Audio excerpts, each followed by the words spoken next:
समस्त जनसाधारण मानक अनुरोध बर्तमान सिविल डिफेन्स तरफ सिविल डिफेन्स अवेयरनेस प्रोग्राम आरंभ होब। बर्तमान युद्ध परिस्थिति रे एयर स्ट्राइक होवार संभावना दृष्टि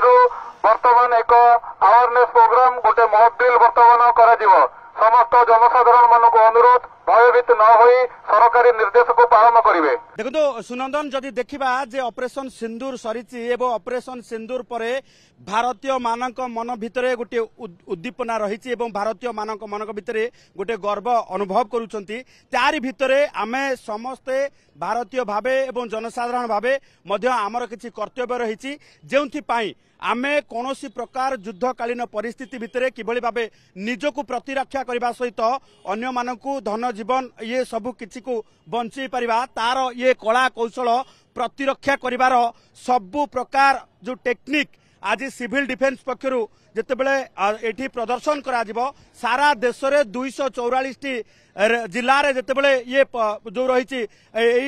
मॉक ड्रिल करा जाउची। आज भुवनेश्वर रे मध्य ए मॉक ड्रिल करा जाउची कारण ओडिसा रे 12टी स्थान रे ए मॉक ड्रिल करा जाउची। तेणु आपण देखुथिबे राजमहल रु जो रही बापूजी नगर देकी शिशु भवन पर्यंत रास्ता को सील कर दिया जाइछि एथि पाई जे एई अंचल रे वर्तमान मॉक ड्रिल करा जिवो एवं मॉक ड्रिल रे जो रही आत्मरक्षा कला कौशल सहित पूरा जदि आमे देखिबा जे सिविल डिफेन्स रो कार्यधारा एठी जो रही संपूर्ण भावे प्रदर्शित करा जिवो कारण गोटे पटे आमे जदि देखिबा जे सिविल डिफेन्स रो कार्य होउची जेतेबेले कौनसी प्रकार वार लाइक सिचुएशन हुए सेतेबेले सिविल डिफेन्स ही बेस गुरुत्वपूर्ण जो बहन करिताए एवं गुरुत्वपूर्ण दायित्व निभे थाए। तेणु सिविल डिफेन्स पक्षरु आज किभली भावे कला कौशल प्रदर्शन करा जिवो जे आपण युद्धकालीन परिस्थिति समय कौन करिवे एवं कौन न करिवे एवं कौन करिबा उचित केतेबेले कौन करिवे कारण केउ साइरन आपण को कौन मेसेज दबो जदि आमे देखिबा जे गोटे पटे जदि देखिबा जे